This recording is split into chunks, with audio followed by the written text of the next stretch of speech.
সব নবীরা, ও ভাইয়েরা, সব নবীরা এই দাওয়াত দিতেই পৃথিবীতে এসেছেন যে আল্লাহ ছাড়া কোনো ইলাহ নাই। সিম্পল, নবীদের কথা সিম্পল, নবীদের কথায় কোনো প্যাচগোজ নেই, ঠিক কিনা বলেন? একেবারে সিম্পল, ভেজাল নাই, গোজামিল নাই, নবীদের কথায় কোনো প্যাচ গোঁচ নাই। সব নবীরা একই দাওয়াত দিয়েছেন, ইয়া কওমি ইবুদুল্লাহা মা লাকুম মিন ইলাহিন গায়রুহু, ইয়া কওমি ইবুদুল্লাহ, ও আমার কওমের লোকেরা আল্লাহর ইবাদত করো, মা লাকুম মিন ইলাহিন গায়রুহু, তিনি ছাড়া তোমাদের কোনো ইলাহ নাই। আমাদের ইলাহ একজন, বলেন তিনি কে? এটাই তাওহীদ, এটাই ওয়াননেস অফ গড, আল্লাহর একত্ববাদের শিক্ষা। এর বিপরীত হচ্ছে শিরক। এর বিপরীত কি? ক্যান্সারের অ্যান্সার আছে কিন্তু শিরকের কোনো অ্যান্সার। সবচেয়ে বড় গুনাহ, সবচাইতে বড় গুনাহ।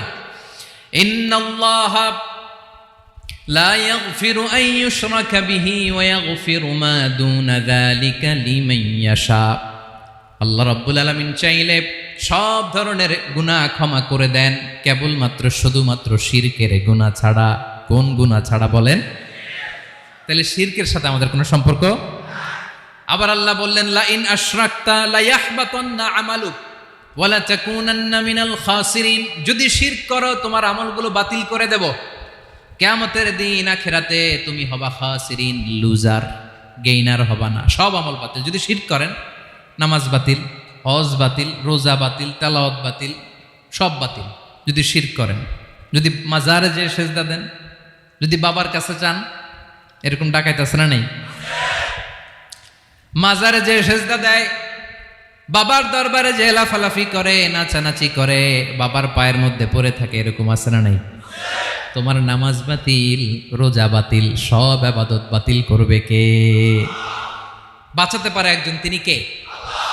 আবার বিশ্বনবী হাদিসে কুদসিতে বললেন, আল্লাহ বলেন, ইয়া ইবাদি লাউ আন্নাকুম আতাইতানি ইয়াউমাল কিয়ামাতি বিকরাবিল আরদি খাতায়া, কিয়ামতের দিন পুরো জমিন পরিমাণ গুনার বস্তা নিয়ে যদি তুমি আমি আল্লাহর দরবারে হাজির হয়ে যাও, আর ওই গুনার বস্তার মধ্যে যদি শিরকের গুনাহ না থাকে, তাহলে পুরো জমিন পরিমাণ ক্ষমার বস্তা নিয়ে আমি আল্লাহ তোমার কাছে হাজির হয়ে যাব। গুনাহ পুরো জমিন পরিমাণ, জমিন পরিমাণ গুনাহ, কিন্তু এই গুনার মধ্যে কিসের গুনাহ নাই? বলুন সবাই। তাহলে পুরো জমিন পরিমাণ ক্ষমা নিয়ে আমাদের কাছে হাজির হয়ে যাবে কে? শিরক করবেন? শিরক করলে বাঁচার উপায় আছে? বাঁচানোর মালিক কে? আওয়াজ করে বলেন। আমাদের ইলাহ কয়জন? সন্তান না হলে চাইবো কার কাছে? দারিদ্রতা আসলে ধনাঢ্যতা চাইবো কার কাছে? অসুস্থতা থাকলে সুস্থ হওয়ার জন্য হাত তুলবো কার কাছে?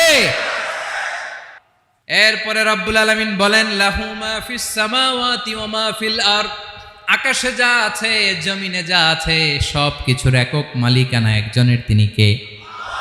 আওয়াজ করে বলেন, আকাশে যা আছে সব কিছুর মালিক কে? তো জমিনে যা আছে এগুলোর মালিক কে? এ দুয়ের মাঝখানে যা আছে এগুলোর মালিক কে? আমার মালিক কে? আপনার মালিক কে? আপনার সন্তানের মালিক কে? আপনার সম্পদের মালিক কে? সব কিছুর মালিক কে? আমরা দুনিয়ার আসল মালিক না, ক্ষণস্থায়ী মালিকানা আমাদের, ক্ষণস্থায়ী। আমার আমার আমার বলতে বলতে গলা শুকিয়ে ফেলি। যেই বাড়িতে আমার দাদা পরদাদা ছিল, তারা বলতো এটা আমার বাড়ি, আমার দাদা বলতো এটা আমার বাড়ি, আমার বাবা বলছে আমার বাড়ি। এখন আমি এই বাড়িতে থাকি, আমি বলি আমার বাড়ি। আমি মারা গেলে আমার ছেলে বলবে আসলে কার বাড়ি? পরের জায়গা পরের বাড়ি, ঘর বাঁধিয়ায় আমি রই, আমি তো সেই ঘরের মালিক নই। পড়েন, পরের জায়গা পরের বাড়ি, ঘর বাঁধিয়ায় আমি রই, আমি তো সেই ঘরের মালিক নই। এই ঘরের আসল মালিক কে? সে আল্লাহ বললেন, লাহু মা ফিস সামাওয়াতি ওয়া মা ফিল আরদ, আকাশে যা আছে, জমিনে যা আছে, এগুলোর আসল মালিকানা আল্লাহর। আমাদের কাছে সাময়িক সময়ের জন্য দিয়েছে কে? দিয়ে আল্লাহ দেখে, পরীক্ষা করে। কাউকে আল্লাহ সন্তান দিয়ে পরীক্ষা করে, কাউকে না দিয়ে, ঠিক কিনা? কাউকে ধনী বানিয়ে কাউকে গরিব বানিয়ে, ঠিক কিনা? কাউকে সাদা বানিয়ে কাউকে কালো বানিয়ে, ঠিক কিনা? কাউকে ক্ষমতাশীল বানিয়ে কাউকে দরিদ্র বানিয়ে, ঠিক কিনা বলেন? সবটাই পরীক্ষা, যে যে অবস্থায় আছে এটা পরীক্ষা। আল্লাহ দেখে কোন অবস্থায় থেকে আমরা কি করি। কিন্তু আসল মালিকানা কার? ক্ষণস্থায়ী বাড়ির মালিক, ক্ষণস্থায়ী গাড়ির মালিক। বস্তা বস্তা টাকা পেয়ে মনে করবেন না এটার মালিক আমি। আজ আছি কাল, আজ মরলে কালকে। আহা, এই তো দুনিয়া। লাহু মা ফিস সামাওয়াতি ওয়া মা ফিল আরদ। যা আছে তিনি মালিক। এজন্য আমার আমার কম বলবেন।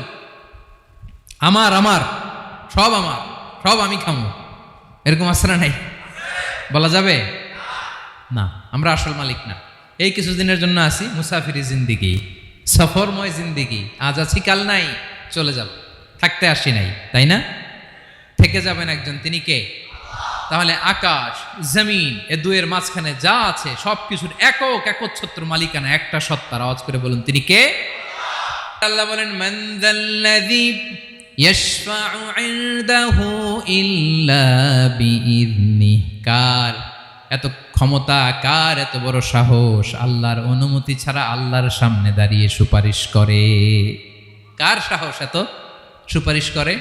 মনে করছেন বাবার দরবারে গেছেন, বাবা আপনার সুপারিশ করে জান্নাতে নিবে নাকি? আরে বাবার খবর কি হবে ওটাই তো বাবা জানে না। কথা বলেন। আপনি যে পীরের দরবারে যে সিজদায় পড়ে রইলেন, ওই পীরের অবস্থা কি হবে ওটার কোনো গ্যারান্টি আছে? এই সহজ হিসাবটা বুঝে না। আপনি যেই দরবারে যে মাথা ঘষেন, যেই দরবারে যে সেজদা দেন, যেই দরবারে যে মানত করেন, যেই পীরের পায়ের মধ্যে পড়ে থাকেন, ওই পীরের অবস্থা কি সেটাই তো সে জানে না, ঠিক কিনা? কেউ সুপারিশ করতে পারবে না। তবে হ্যাঁ, আল্লাহ যদি কাউকে দয়া করে অনুমতি দেয় তাহলে করতে পারবে, তাহলে পারবে। সেই কিয়ামতের দিনটা বড্ড ভয়ঙ্কর, কেউ সুপারিশ করার সাহস পাবে না। আরে আমার অবস্থা কি আমি জানি না, আমি আবার কারোর জন্য সুপারিশ করব? কথা বুঝেন নাই? আমার কি হবে আমি জানি, তা আমি আরেকজনের নিয়ে টেনশন করার সুযোগ কোথায়? ইয়া নাফসি ইয়া নাফসি, আল্লাহ আমারে বাঁচাও, আমারে বাঁচাও, আমারে বাঁচাও। কাঁদতে কাঁদতে মানুষ হয়রান হয়ে যাবে, এ নাকি আবার আরেকজনের বাঁচাবে।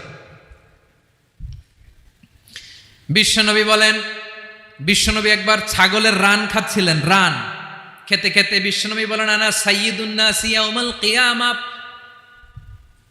আমি কিয়ামতের দিন সর্বশ্রেষ্ঠ হব, মানুষের মধ্যে সর্বশ্রেষ্ঠ সেরা আমি বিশ্বনবী। আলহামদুলিল্লাহ পড়েন। বিশ্বনবী বলেন সেদিনটা বড্ড ভয়ঙ্কর। সেদিন কেউ কারো কোনো উপকারে আসবে না, বন্ধু বন্ধুর কাজে আসবে না, স্ত্রী স্বামীর উপকারে আসবে না, স্বামী স্ত্রীর উপকারে আসবে না, পীর সাহেব মুরিদরে বাঁচাতে পারবে না, মুরিদ পীর সাহেবরে বাঁচাতে পারবে না, নেতা কর্মীর পরিচয় দিবে না, কর্মী নেতার পরিচয় দিবে না, ভাই বোনকে চিনবে না, বোন ভাইকে চিনবে না, বাবা তার সন্তানকে চিনবে না, মেয়েকে দেখে মা দৌড়ে দৌড়ে পালাবে। বড্ড ভয়ঙ্কর দিন। বিশ্বনবী বলবেন জমিনটা এখনকার মতো থাকবে না, পুরো জমিনটা সমান হয়ে যাবে, ফ্ল্যাট। এখন তো গোল, তখন ফ্ল্যাট। সবাই এক জমিনের উপরে দাঁড়াবে, সূর্যটা মাথার কাছে চলে আসবে, সূর্যের গরমে মানুষের মাথার মগজ গলে গলে কানের ছিদ্র নাকের ছিদ্র দিয়ে বেয়ে বেয়ে পড়বে। আহ, সবাই হয়রান পেরেশান ক্লান্ত শ্রান্ত। মানুষগুলো বলবে বাঁচার কোনো উপায় নাই। 50,000 বছর মানুষ এরকম দৌড়াবে, চিৎকার করবে, কাঁদবে, বাঁচার কোনো উপায় নাই। সবাই বলবে আহ, আল্লাহ যদি বিচারটা শুরু করতো, যা হবার হবে, আগে বিচার শুরু করুক। বিচারই শুরু হয় না, বিচার শুরু হইতেই 50,000 বছর। আল্লাহ, 50,000 বছর, 5,000, 15,000 না, 50,000 বছর এরকম যাবে। মানুষগুলো কাঁদতে কাঁদতে বলবে চলো আমরা আদম আলাইহিস সালামের কাছে যাই, যেন আল্লাহরে যে সুপারিশ করে, আল্লাহ আপনি বিচার শুরু করেন। কিয়ামতের ময়দানে সবাই মিলে সাইয়েদনা আদম আলাইহিস সালামের কাছে যেয়ে বলবে ইয়া আবাল বাশার ইয়া আউয়ালাল আম্বিয়া, ও আদম নবী আপনি দুনিয়ার বুকে প্রথম নবী, আল্লাহ নিজ হাতে আপনারে 60 হাত লম্বা করে বানিয়েছেন, আপনার সম্মানে ফেরেশতাদেরকে সেজদা দিতে বলেছেন, দুনিয়ার প্রথম নবী প্রথম মানুষ আপনি, আপনি আল্লাহরে যে সুপারিশ করেন যেন আল্লাহ বিচার শুরু করে। আদম আলাইহিসসালাম বলবেন আমি পারবো না, কারণ আল্লাহ আমাকে একটা নিষিদ্ধ গাছের কাছে যেতে নিষেধ করেছিল, আমি ভুল করে এই গাছের ফল খেয়েছি। নাফসি নাফসি, আজকে আমার কি হবে আমি জানি না, আমি বড় লজ্জিত।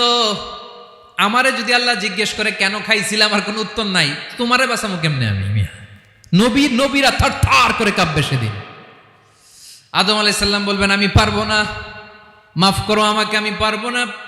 ওই যে ভুল করে গন্ধম খেয়ে ফেলেছি, নিষিদ্ধ গাছের ফল খেয়ে ফেলেছে, আমি বড় লজ্জিত, অনুতপ্ত, আমি পারবো না। আজকে আল্লাহ এত রাগান্বিত হয়েছে, আগে কখনো আল্লাহ এত রাগান্বিত হয় নাই, ভবিষ্যতেও আল্লাহ কখনো এত রাগান্বিত হবে না। আমি পারবো না। এক কাজ করো, তোমরা নূহ আলাইহিস সালামের কাছে যাও। কোন নবী? লোকেরা এবার পাগলের মতো দৌড়াতে দৌড়াতে আল্লাহর নবী নূহ আলাইহিস সালামের কাছে যেয়ে বলবে, ইয়া নবী আল্লাহ নূহ, আনতা আউয়ালুর রুসুলি ফিল আরদ, আপনি জমিনে প্রথম রাসূল। আদম আলাইহিস সালাম নবী ছিলেন, রাসূল ছিলেন না। এই দুনিয়ার বুকে প্রথম রাসূল ছিলেন আল্লাহর নবী নূহ আলাইহিস সালাম। সবাই বলবে, ও নবী আল্লাহ নূহ, রাসূল আল্লাহ নূহ, আল্লাহ আপনাকে আবদান শাকুরা, শুকরগুজার বান্দা বলে কোরআনে বলেছে। কোরআনে নূহ আলাইহিস সালামের নামেও সূরা আছে না নাই? আপনি আল্লাহর প্রিয় বান্দা, প্রিয় রাসূল। দেখেন আমাদের কি দশা, ঘামতে ঘামতে শেষ, জমিনটা তামার জমিন, সূর্যটা মাথার কাছে, কি করবো আর পারি না, ঘামতে ঘামতে আর কত ঘামবো, কত দাঁড়িয়ে থাকবো। আল্লাহরে যে বলেন বিচার যেন শুরু করে। নূহ আলাইহিস সালাম বলবেন আমিও পারবো না, আমিও পারবো না। আমি আমার ছেলের জন্য এক কথা বলে ভুল করে ফেলছি। যখন মহাপ্লাবন হবে আমি বললাম, আল্লাহ আমার কলিজার টুকরা সন্তান রে বাঁচান। আল্লাহ বললেন, ও নূহ, সে তোমার সন্তান না, কারণ সে ঈমান আনে নাই, সে পাহাড়ের উপর দাঁড়িয়েছে, দেখি কেমনে সে বাঁচে। ওই যে আমি একটা না বুঝে আবদার করেছি, আল্লাহ আমার উপর রেগে গিয়েছিলেন। আজকে আল্লাহ ওই ব্যাপারে যদি আমারে প্রশ্ন করে, আমার কোনো জবাব নাই, আমি পারবো না, মাফ করো। তোমরা সবাই মিলে আল্লাহর খালিল ইব্রাহিম আলাইহিস সালামের কাছে যাও। লোকগুলো পাগলের মতো খুঁজতে আরম্ভ করবে, অযুত লক্ষ নিযুত কোটি মানুষের ভিড়ে আল্লাহর খালিল ইব্রাহিমকে যে বলবে, ইয়া খালিলুল্লাহ, ও আল্লাহর খালিল, আল্লাহ আপনাকে বড্ড ভালোবেসেছেন, আপনি কাবা বানিয়েছেন, আল্লাহ আপনাকে বড্ড পছন্দ করেন। দেখেন আমাদের কি অবস্থা, আপনি যে আল্লাহর কাছে সুপারিশ করেন যেন আল্লাহ আজকে বিচার শুরু করে। আল্লাহর নবী ইব্রাহিম বলবেন আমিও পারবো না, আমি আমার জীবদ্দশায় 3টা মিথ্যা বলেছি। কয়টা? আসলে মিথ্যা না, একটু টুইস্ট করে কৌশল করে কথা বলেছিলেন, ওইটাকে হাদিসে মিথ্যা বলা হয়েছে। আমি জীবনে 3টা মিথ্যা বলেছি, জীবন বাঁচানোর তাগিদে কৌশল করে 3টা কথা বলেছি। আজকের এই কঠিন ময়দানে আল্লাহ যদি ওই 3টা কথার ব্যাপারে জিজ্ঞেস করে, লজ্জায় আমি মাথা দেখাতে পারবো না, আমিও পারবো না, আমিও পারবো না। আজকে আল্লাহ এত রেগে আছে, আগে কখনো এত রাগে নাই, পরেও রাখবে না।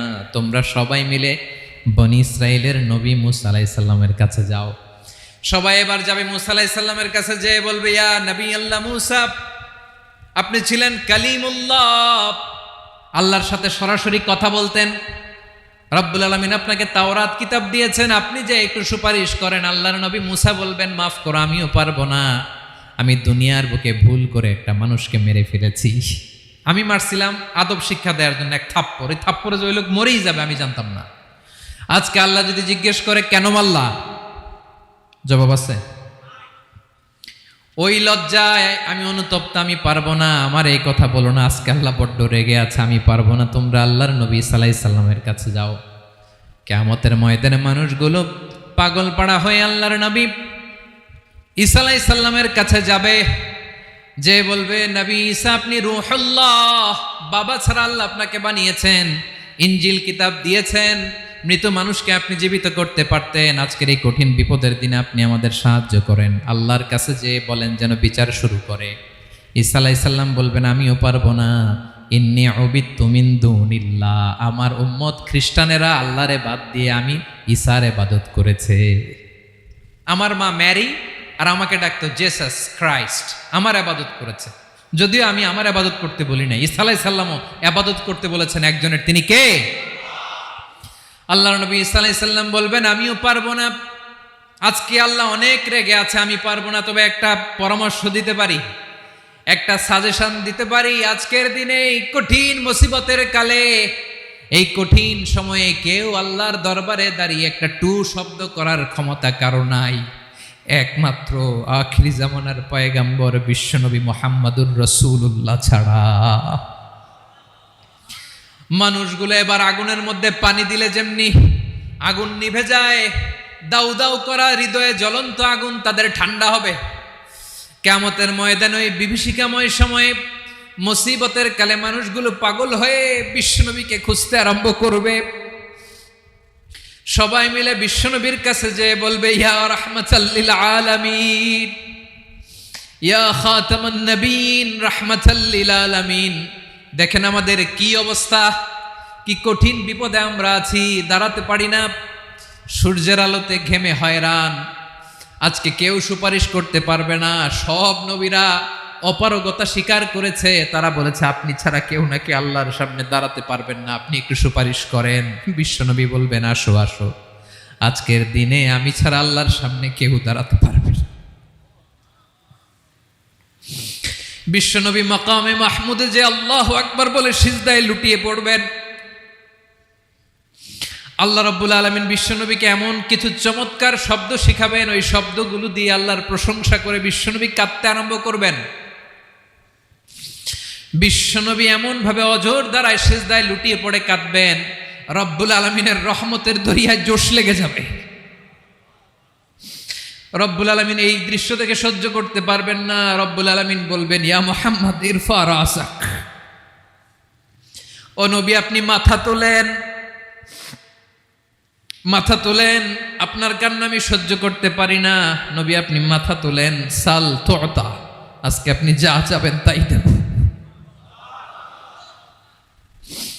নবী আপনি সিজদা থেকে মাথা তুলেন, সাল তুতা, যা চাবেন তাই দেব।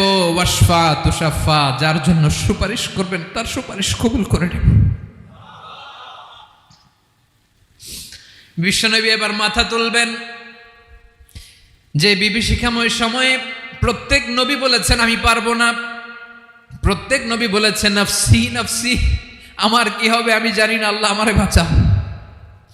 প্রতিটি নবী বলবে নফসি নফসি, আল্লাহ তুমি আমারে বাঁচাও, আমারে বাঁচাও। বিশ্বনবী মাথা তুলবেন, তুলে বলবেন রব্বি হাবলি উম্মতি, আল্লাহ তুমি আমার গুনাহগার উম্মতকে বাঁচাও।